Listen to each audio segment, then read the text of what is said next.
Naija ina mafita, talaka yau yana karɓar wuta, yaƙi gaskiya don wauta.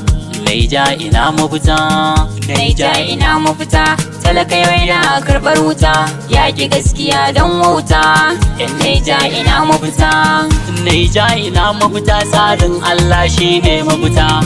Shi za a kama a rike sannan Allah ya sassauta. A ajiye tsarin constitution a ɗauki Kur'ani mafita. A bar biyar tsarin turawa Islam only mafita.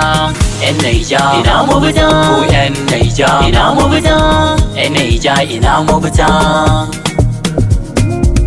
Yan Naija ina mafita. Yan Naija ina mafita. da mu farka don Allah, mu gane tsarin Allah. Kar mu kalli bambanci na ƙida don Allah. Kalli gaskiya jagora na ne mai Allah sallah. Shi yake batu babu karnatu, a ba a je hutu kuma a rabautu. Da an ƙi a mutu gane karatu, bar sun batu za ku rabautu.